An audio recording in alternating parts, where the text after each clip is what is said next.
ಓಂ ಪೂಜ್ಯಾಯ ರಾಘವೇಂದ್ರಾಯ ಸತ್ಯಧರ್ಮವ್ರತಾಯ ಚ ಭಜತಾಂ ಕಲ್ಪವೃಕ್ಷಾಯ ನಮತಾಂ ಕಾಮಧೇನವೇ. ಶ್ರೀ ಸದ್ಗುರು ರಾಘವೇಂದ್ರ ಸದ್ಗುರುಭ್ಯೋ ನಮಃ. ಆತ್ಮೀಯರೇ, ಈ ದಿನ ವಿಶೇಷವಾಗಿ ಒಂದು ವಿಷಯ ಸಂಗ್ರಹಣೆ ಮತ್ತು ಎಲ್ಲರಿಗೂ ವಿಷಯ ತಿಳುವಳಿಕೆ ಮಾಡ್ತಕ್ಕಂಥದಕ್ಕೋಸ್ಕರ ಒಂದು ವಿಶೇಷವಾಗಿರ್ತಕ್ಕಂಥ ಕಾರ್ಯಕ್ರಮ ಇವತ್ತು ಹಮ್ಮಿಕೊಂಡಿದ್ದೀವಿ. ಅದು ಶುಕ್ರನ್ ಮಹಾಲಯ ಅಪರ ಪಕ್ಷಗಳ ಬಗ್ಗೆ. ಮಹಾಲಯ ಅಪರ ಪಕ್ಷಗಳಿಗೆ ಆ ಪಕ್ಷ ಅಂದರೆ 15 ದಿನ. ಅಂದರೆ ಒಂದು ತಿಂಗಳಲ್ಲಿ ಶುಕ್ಲ ಪಕ್ಷ, ಕೃಷ್ಣ ಪಕ್ಷ ಅಂತಿರ್ತದೆ. ಚಂದ್ರನ ಬೆಳವಣಿಗೆ ಆಗ್ತಕ್ಕಂಥದ್ದು ಶುಕ್ಲ ಪಕ್ಷ. ಚಂದ್ರನು ದಿನಕ್ಕೆ ದಿನಕ್ಕೆ ಕಡಿಮೆ ಬೆಳಕನ್ನು ಹೊಂದತಕ್ಕಂಥದ್ದು ಕೃಷ್ಣ ಪಕ್ಷ ಆಗಿರ್ತದೆ. ಅದರಲ್ಲಿ ನಮ್ಮ 12 ತಿಂಗಳು 24 ಪಕ್ಷಗಳು. ಈ 24 ಪಕ್ಷಗಳಲ್ಲಿ ಒಂದು ಪಕ್ಷವನ್ನು ನಮ್ಮ ಪಿತೃಗಳಿಗಾಗಿ ನಾವಿಟ್ಟಿರ್ತಕ್ಕಂಥದ್ದು ಕಾರಣಗಳಿವೆ, ಇಡಕ್ಕೂ ಕಾರಣಗಳಿವೆ. ಆ ಕಾರಣದಿಂದ ನಮ್ಮ ಹಿರಿಯರು ಮತ್ತು ನಮ್ಮ ಗುರುಗಳು, ನಮ್ಮ ಜಗದ್ಗುರುಗಳು ಮತ್ತು ನಮ್ಮ ಪ್ರಪಂಚಕ್ಕೆ ಗುರುವಾದ ಶ್ರೀಕೃಷ್ಣ ಪರಮಾತ್ಮನಿಂದ ಹಿಡಿದು ಈವರೆಗೂ ಒಂದು ಪಕ್ಷವನ್ನು ನಾವು ಪಿತೃಗಳಿಗೆ ಮೀಸಲಾಗಿಟ್ಟಿದ್ದೀವಿ. ಅದನ್ನು ಪಿತೃಪಕ್ಷ ಅಂತ ಕರಿತೀವಿ.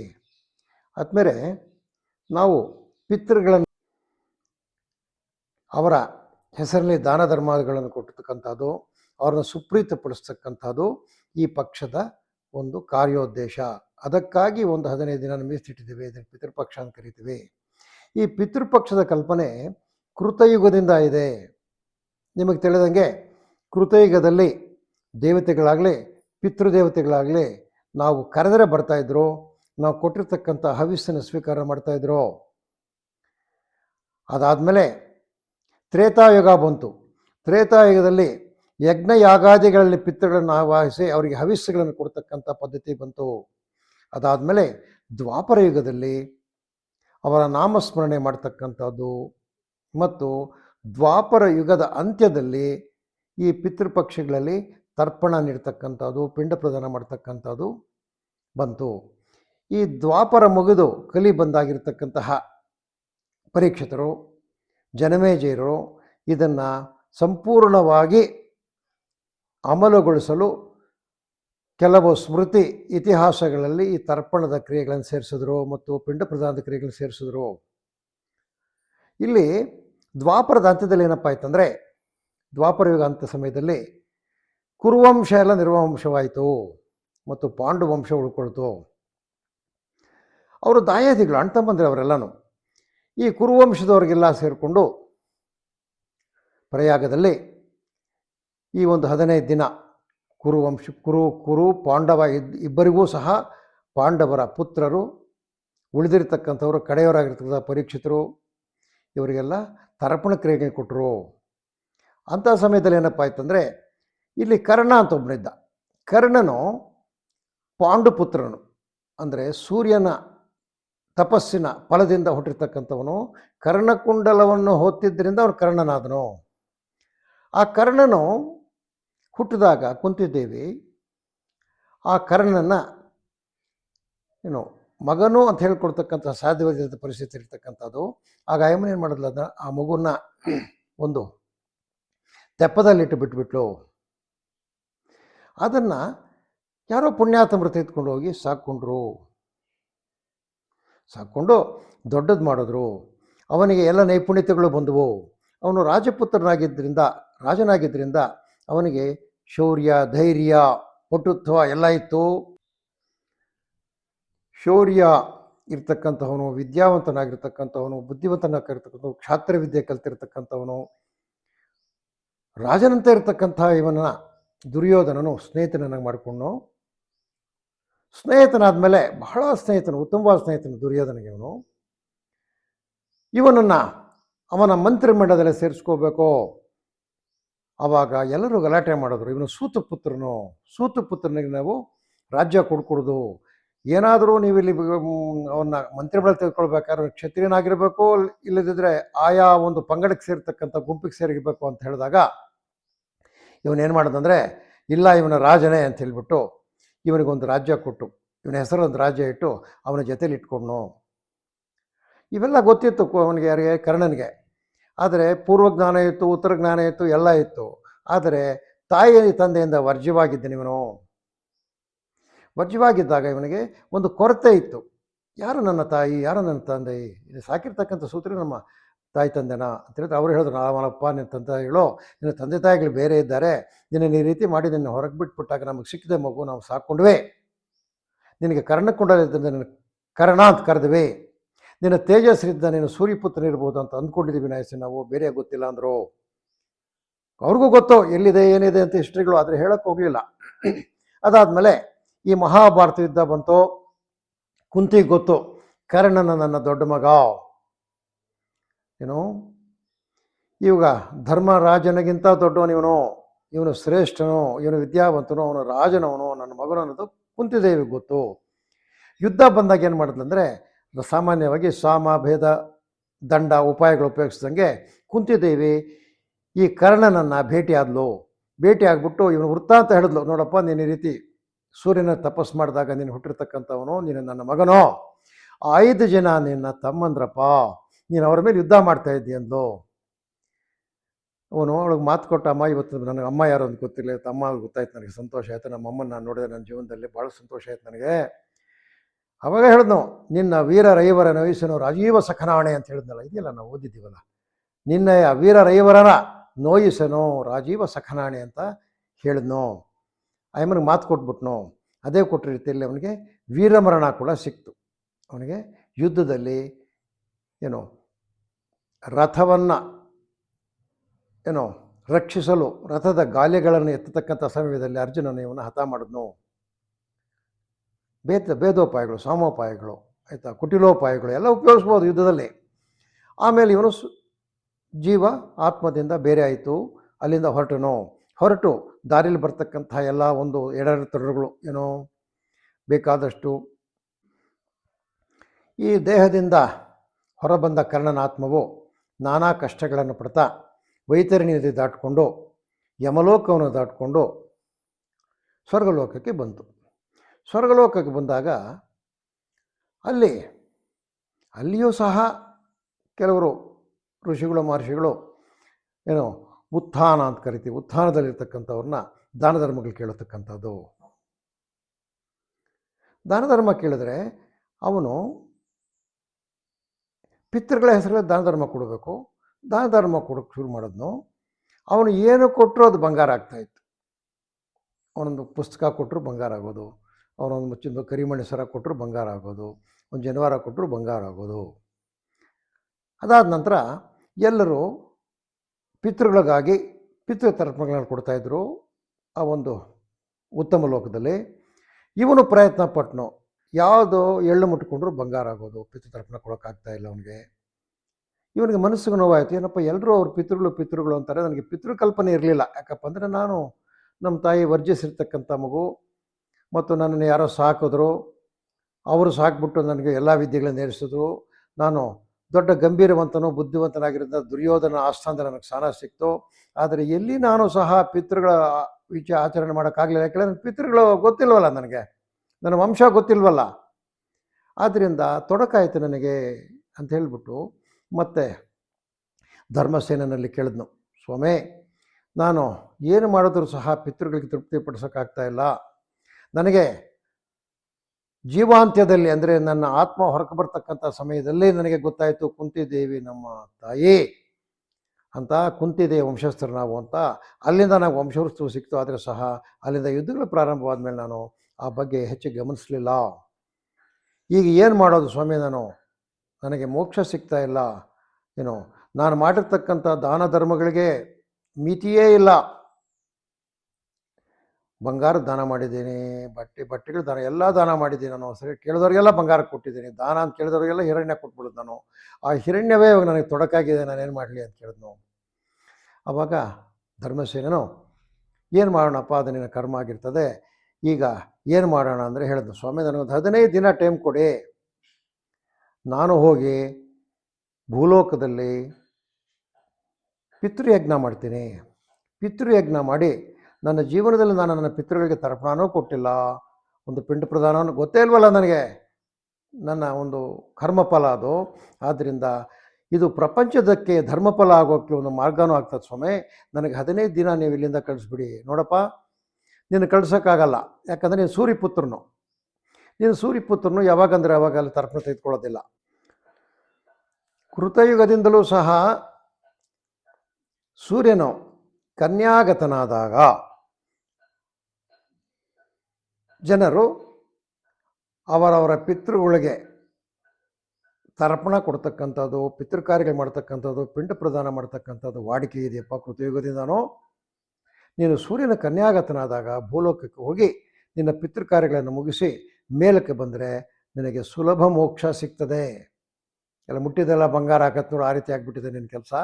ಆದ್ದರಿಂದ ನೀನು ಸೂರ್ಯನ ಕನ್ಯಾಗತನಾದಾಗ ಭೂಮಂಡಲಕ್ಕೆ ಹೋಗು, ಅಲ್ಲಿ ನಿಮ್ಮ ಪಿತೃಗಳಿಗೆ ತರ್ಪಣ ಕೊಡು, ಅವ್ರಿಗೆ ನೀನು ಏನೋ ತರ್ಪಣ ಕೊಡು, ಪಿಂಡ ಪ್ರದಾನ ಮಾಡು, ನೀನು ಏನೇನು ಇಷ್ಟ ಬರ್ತದೋ ಅವೆಲ್ಲ ಮಾಡಿಬಿಟ್ಟು ಮತ್ತೆ ನೀನು ನಮ್ಮಲ್ಲಿಗೆ ಬಂದರೆ ನಿನಗೆ ಕೆಲವೆಲ್ಲ ಏನು ಅರ್ಘ್ಯಾದಿಗಳನ್ನು ಕೊಡ್ತಕ್ಕಂಥದ್ದು, ಪಾದ್ಯಾದಿಗಳನ್ನು ಕೊಡ್ತಕ್ಕಂಥದ್ದು ಮತ್ತು ದಾನ ಧರ್ಮಾದಿಗಳನ್ನು ಕೊಡ್ತಕ್ಕಂಥದ್ದು ಅರ್ಹತೆ ಬರ್ತದೆ ಅಂತ ಧರ್ಮಸೇನ ಹೇಳ್ತಾನೆ.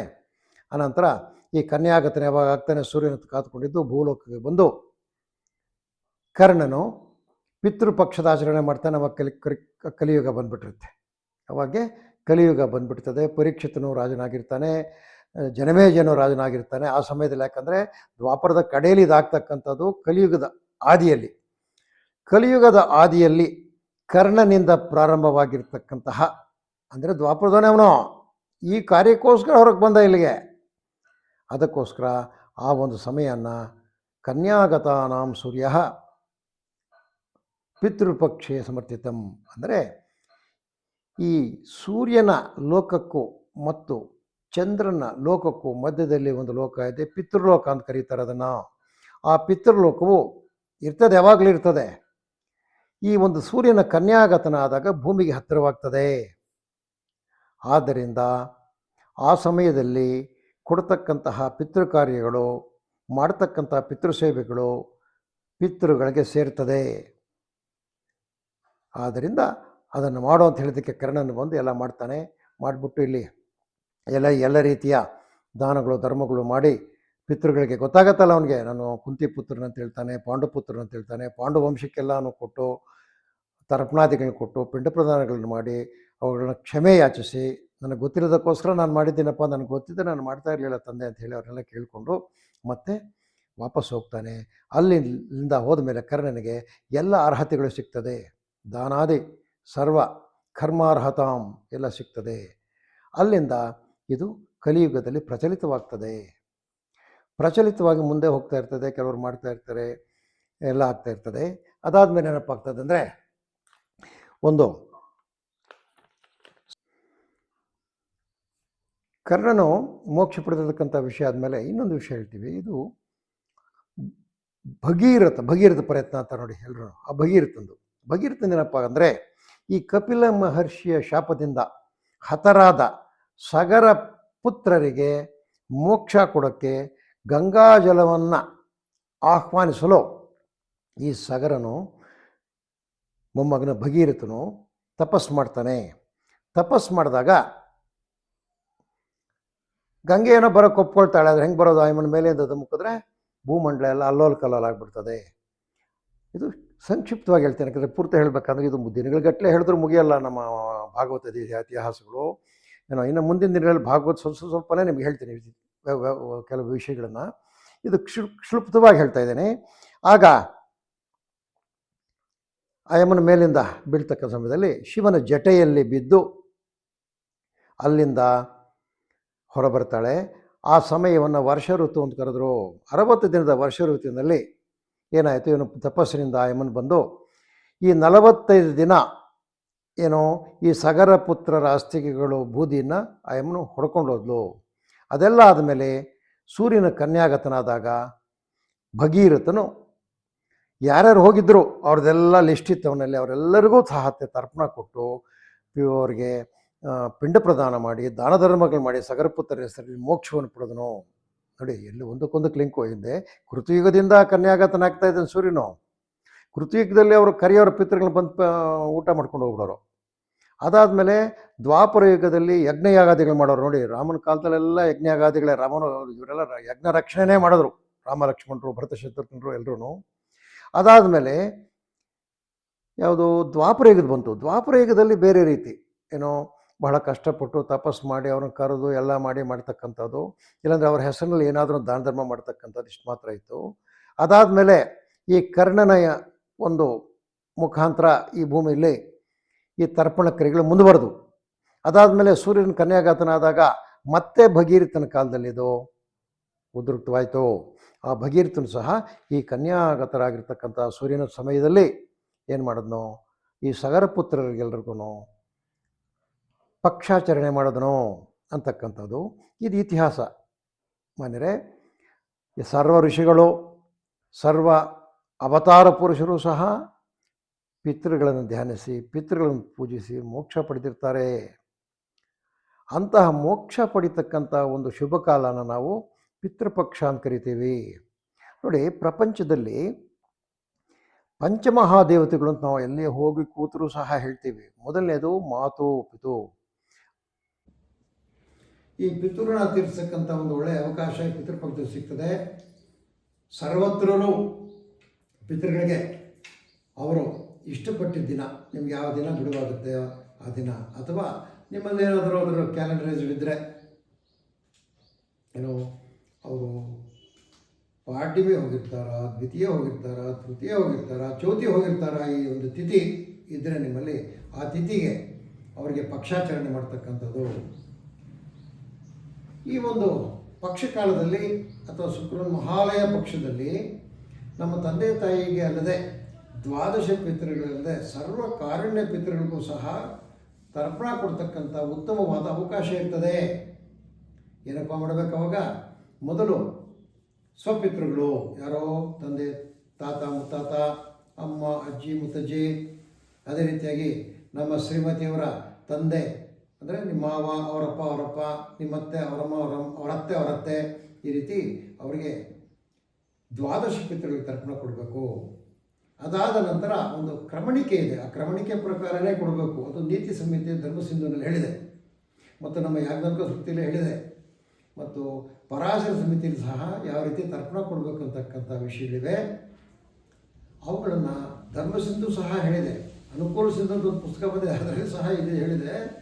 ಅಂದರೆ ಮೊದಲು ಪಿತೃವರ್ಗ ಅಂದರೆ ನಿಮ್ಮ ತಂದೆ ತಾತನಿಗೆಲ್ಲ ನಿಮ್ಮ ದ್ವಾದಶ ಪಿತೃಗಳಿಗೆ ಕೊಟ್ಬಿಟ್ಟ ಮೇಲೆ ಫಸ್ಟ್ ಬರತಕ್ಕಂಥದ್ದು ಏನು, ನಿಮ್ಮ ತಂದೆಗೆ ಸಂಬಂಧಿಸಿರ್ತಕ್ಕಂಥವರು ಅಣ್ಣ, ತಮ್ಮ, ದೊಡ್ಡಪ್ಪ, ಚಿಕ್ಕಪ್ಪ, ಆಮೇಲೆ ತಂದೆ, ಅಣ್ಣ, ತಮ್ಮ, ಆಮೇಲೆ ಮಕ್ಕಳು, ಆಮೇಲೆ ಮಗಳಿದ್ರೆ ಹೋಗಿದ್ರೆ ಅವ್ರಿಗೆ. ಅದಾದಮೇಲೆ ಬರ್ತಕ್ಕಂಥದ್ದು ತಾಯಿಯ ವರ್ಗದಲ್ಲಿ ಸೋದರ ಮಾವಂದರು, ಏನೋ, ಮತ್ತು ಈ ಮನೆ ಹೆಣ್ಣುಮಕ್ಕಳು, ಅವರಿಗೆಲ್ಲ ಒಂದು ಕ್ರಮಾಗತವಾಗಿರ್ತದೆ. ಆ ಕ್ರಮಾಗತವಾದ ಟೇಬಲ್ಗಳನ್ನು ಸಾಮಾನ್ಯವಾಗಿ ಎಲ್ಲ ಸಂಘ ಸಂಸ್ಥೆಗಳು ಅದನ್ನು ಕಲೆಕ್ಟ್ ಮಾಡ್ಕೊಂಡಿರ್ತಾರೆ, ಅದನ್ನು ಕಳಿಸ್ತಾರೆ. ಆ ರೀತಿ ಬಿಡ್ತಕ್ಕಂಥದ್ದು ಏರ್ಪಾಟುಗಳು ಮಾಡ್ಕೊಂಡಿರ್ತಾರೆ, ತರ್ಪಣಗಳು ಮಾಡ್ಕೊಂಡಿರ್ತಾರೆ. ಕೆಲವರು ಇಷ್ಟಪಡೋರು ಪಕ್ಷಾಚರಣೆ ಅಂತ ಒಂದು ದಿನ ವಿಶೇಷವಾಗಿ ಎಲ್ಲ ಸೇರಿಬಿಟ್ಟು ಅವ್ರು ಒಂದೊಬ್ಬರು ಅಣ್ಣ ತಮ್ಮಂದರೆಲ್ಲ ಸೇರಿ ಒಂದು ಕಡೆಗೆ ಅವರು ಪಿಂಡ ಪ್ರದಾನ ಮಾಡಿ, ಬ್ರಾಹ್ಮಣ ಭೋಜನ ಮಾಡಿ, ಮತ್ತು ಒಂದು ದಾನ ಧರ್ಮಗಳು ಕೊಡ್ತಾರೆ. ಇತರವರೆಲ್ಲರೂ ಕೆಲವರು ಈ ಶ್ರೀರಂಗಪಟ್ಟಣ ಆಗಲಿ, ತಿರುಮಕೂಡ್ಲಾಗಲಿ, ಅಥವಾ ಪ್ರಯಾಗಕ್ಕಾಗಲಿ, ಕಾಶಿಗಾಗಲಿ, ಗಯಾಗಾಗಲಿ, ಮಾತೃಗಯಾಗಾಗಲಿ, ರಾಮನಾಥ್ಪುರಕ್ಕಾಗಲಿ ಇಂಥ ಪುಣ್ಯಕ್ಷೇತ್ರಗಳಿಗೆ, ಇಲ್ಲಿ ಕೃಷ್ಣಾ ನದಿಗೆ ಬೀಚ್ಪಲ್ಲಿ ಅಂತಿದೆ, ಅಲ್ಲಿಗಾಗಲಿ ಎಲ್ಲಿಗಾದರೂ ಹೋಗಿ ಅವರು ತರ್ಪಣ ಕ್ರಿಯೆಗಳು ಮಾಡ್ಕೊಂಬರ್ತಾರೆ, ಪಿಂಡ ಪ್ರದಾನ ಮಾಡ್ಕೊಂಬರ್ತಾರೆ. ಇದರಿಂದ ಏನಪ್ಪ ಆಗ್ತದೆ ನಮಗೆ ನೋಡಿ, ಎಲ್ಲ ಕೊಡೋರ ಪಿತೃಗಳೇ. ಭಾಳ ವಿಷಯ ಇದು, 3 ನಿಮಿಷ ಆಗಿತ್ತು. ಎಲ್ಲ ಕೊಡೋರು ಪಿತೃಗಳಾಗಿರೋದ್ರಿಂದ ಎಲ್ಲವೂ ಪಿತೃಮೂಲದಲ್ಲೇ ಬರ್ತದೆ. ಅಂದರೆ ತಂದೆ ತಾಯಿ ಮಕ್ಕಳಿಗೆ ಅವರು ಒಂದು ನಿರ್ವಹಣಾ ಜೀವನದ ಪರಿಸ್ಥಿತಿಗೆ ಬರೋವರೆಗೂ ಬಹಳ ಕಷ್ಟ ಬೀಳ್ತಾರೆ. ಆ ಋಣ ತೀರಿಸೋದು ನಮಗೆ ಖಾಲಿ ತರ್ಪಣದಿಂದ ಎಲ್ಲ ಸಾಧ್ಯವಿಲ್ಲ. ಅವರ ಆಶೋತ್ತರಗಳನ್ನು ಈಡೇರಿಸಿ ನಾವು ತೀರಿಸ್ತಕ್ಕಂಥ ಸಿದ್ಧಾಂತವಿರ್ತಕ್ಕಂಥದ್ದು ಏನು ಈ ಒಂದು ಮಹಾಲಯ ತರ್ಪಣ ಆಗಿರ್ತದೆ. ಆದಮೇಲೆ ನೀವು ಸಹ ನಿಮಗೆ ಇಷ್ಟ ಬಂದ ದಿನದಲ್ಲಿ ಮನೆಯಲ್ಲಿ ಮಾಡ್ಕೋಬೋದು, ಏನು ತೊಂದರೆ ಇಲ್ಲ. ಮನೆಯಲ್ಲಿ ಕೂತ್ಕೊಂಡು ಮಾಡಿಕೊಂಡ್ರೆ ಪಿತೃಗಳಿಗೆ ಪ್ರಿಯವಾಸ್ಥಾನ ಮನೆಯೇ ಸ್ವಗೃಹೇ ಸ್ವಕ್ಷೇತ್ರ ಅಂತ ಹೇಳ್ತಕ್ಕಂಥದ್ದು ಮಂತ್ರದಲ್ಲಿ ನಾವು ಅವ್ರು ಪಿಂಡ ಪ್ರದಾನ ಮಾಡಿದಾಗ ಏನೋ ಸ್ವಗ್ರಾಮ ಅದು ಬಹಳ ಪ್ರೀತಿನ ತರಗೆ ಸ್ವಗ್ರಾಮ ಸ್ವಕ್ಷೇತ್ರ ಸ್ವಗೃಹ ಅಂತಕ್ಕಂಥದ್ದು. ಬಹಳ ಜನ ಈ ಆಂಧ್ರದ ಕಡೆ ನೆನಪು ಮಾಡ್ತಾಯಿದ್ರೆ ಅವರು ಎಂಪ್ಲಾಯೀಸ್ ಹೋಗ್ಬಿಟ್ಟು ಹೈದ್ರಾಬಾದಲ್ಲಿ, ಬೆಂಗಳೂರಲ್ಲಿ, ಕಲ್ಕತ್ತಾಲಿ ಇರ್ತಾರೆ ನೋಡಿ. ಪಿತೃಪಕ್ಷದಲ್ಲೆಲ್ಲ ಮನೆಗೆ ಬರ್ತಾರೆ. ಒಂದೇ 2 ದಿನ ಮೊದಲು ಬಂದು ಮನೆ ತೊಳೆದು ಕ್ಲೀನ್ ಮಾಡೋಕ್ಕಂದ್ರೆ ಅವ್ರ ಅಪ್ಪ ಹುಟ್ಟಿದ ಮನೆ, ಅವ್ರ ಅಮ್ಮ ಇದ್ದಿದ್ದ ಮನೆ, ಆ ವ್ಯಾಮೋಹ ಇರ್ತದೆ. ಅವ್ರಿಗೆ ತಂದೆ ತಾಯಿಗೆ ಅಷ್ಟೇ ಸ್ವಂತ ಊರಿನ ಮೇಲೆ ವ್ಯಾಮೋಹ ಇರ್ತದೆ. ಅಲ್ಲಿ ಹೋಗಿ ನೀವು ಸ್ವಲ್ಪ ಕಷ್ಟವಾದರೂ ಸಹ ಅವ್ರ ಹೆಸರಲ್ಲಿ ಕಾರ್ಯಕ್ರಮ ಮಾಡಿದರೆ ನಿಮಗೆ ಪೂರ್ಣ ಫಲ ಸಿಗ್ತದೆ. ಇಲ್ಲ ನಮಗೆ ಎಲ್ಲಿ ಅನುಕೂಲಗಳಿಲ್ಲಪ್ಪ ಏನೋ ಅಂದಾಗ ತೀರ್ಥಕ್ಷೇತ್ರಗಳಿಗೆ ಹೋಗ್ಬೋದು, ನದಿ ತೀರಗಳಲ್ಲಿ ಹೋಗ್ಬೋದು. ಇವಾಗ ಕಾವೇರಿ ನದಿ ಅಂದರೆ ರಾಮನಾಥಪುರ ಅಂತಕ್ಕಂಥದ್ದು ಕಾವೇರಿ ನದಿ ತೀರದಲ್ಲಿ ಬರ್ತದೆ.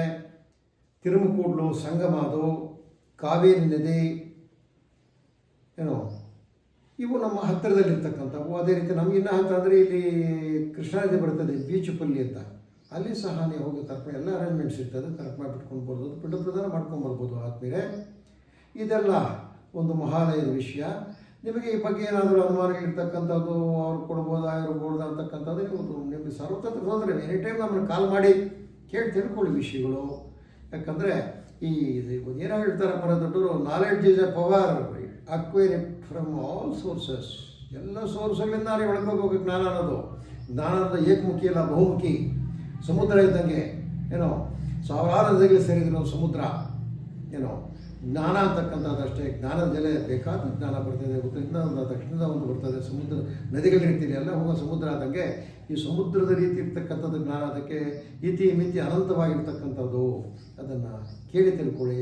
ನಾವು ನಮ್ಮ ಇಷ್ಟು ಬಂಧುಗಳಿಂದ ಕೇಳಿ ತಿಳ್ಕೊಂಡು ನಿಮ್ಗೆ ಹೇಳ್ತಕ್ಕಂಥದ್ದು ನಾವೇನೋ ಇಲ್ಲಿಂದ ನಮಗೆ ಬಂದಿರೋದಿಲ್ಲ. ನಾವು ಗ್ರಂಥಗಳನ್ನ ಓದ್ತೀವಿ. ಹಲವಂ ಬಲ್ಲವರಿಂದ ಕಲಿತು ಹಲವಂ ವೇದ ವಿಜ್ಞಾನ ಶಾಸ್ತ್ರಗಳನ್ನು ಓದುತ್ತಾ ನಾವು ಹೇಳ್ತಕ್ಕಂಥದ್ದು ಚರ್ಚೆ ಮಾಡ್ತೀವಿ. ಕೆಲವು ಕಡೆ ಚರ್ಚೆ ಮಾಡಿ ತಿಳ್ಕೊಂಡಿರ್ತೀವಿ. ಆದಮೇಲೆ ಇದು ವಿಷಯ. ನಾವು ಸಹ ಅನುಮಾನಗಳನ್ನ ಹೇಳಿ ಪಿತೃತರ್ಪಣೆ ಕೊಡಿ, ಪಿತೃ ತೃಪ್ತಿಗೆ ಮಾಡಿ. ನಿಮ್ಮ ಮಕ್ಕಳಿಗೆ ಆರೋಗ್ಯ ಆಯುಷ್ಯ ಬರ್ತದೆ. ಅದೇ ರೀತಿಯಲ್ಲಿ ಸದ್ಗುರುಗಳಾಗಿರ್ತಕ್ಕಂತಹ ಗುರು ರಾಘವೇಂದ್ರರು ಹಾಗೂ ಭಗವಾನ್ ಸತ್ಯಸಾಯಿ ಅವರ ಕೃಪೆಯಿಂದ ಈ ಪಿತೃ ಕಾರ್ಯಗಳನ್ನು ನೆರವೇರಲಿ ಅಂತ ಹೇಳ್ತೀನಿ. ನಿಮ್ಮಲ್ಲಿ ಒಂದು ವಿನಂತಿ. ಆದಮೇಲೆ ನಾನು ಹೇಳ್ತಕ್ಕಂಥ ವಿಷಯ ನಿಮಗೆ ಇಷ್ಟವಾಗಿದ್ದರೆ ಲೈಕ್ ಅಂತ ಮಾಡಿ. ಅದೇ ರೀತಿಯಲ್ಲಿ ಈ ವಿಷಯ ಜ್ಞಾನ ಅಂತಕ್ಕಂಥದ್ದು ಹರಿಯಬೇಕು. ಸಮುದ್ರ ಒಂದೇ ಕಡೆ ಅಂದರೆ ಅದು ಇದು ಕಟ್ಬಿಟ್ಟು ಪಾಚಿ ಕಟ್ಬಿಡುತ್ತೆ ಅಂತೇಳ್ಬಿಟ್ಟು ನೀವೇನು ಮಾಡಿ ಅದನ್ನು ಶೇರ್ ಮಾಡಿ. ಹಾಗೂ ನಮ್ಮ ಸಂಸ್ಥೆ ನಡೆಯೋಕ್ಕೋಸ್ಕರ ನೀವು ಸಬ್ಸ್ಕ್ರೈಬ್ ಮಾಡಿ ಆದಮೇಲೆ ಅಂತ ನಿಮ್ಮನ್ನು ಪ್ರಾರ್ಥಿಸ್ತಾ ಈ ಒಂದು ಎಪಿಸೋಡ್ ಮುಗಿಸ್ತಾ ಇದ್ದೇನೆ. ಓಂ ಶ್ರೀ ಸಾಯಿರಾಮ್.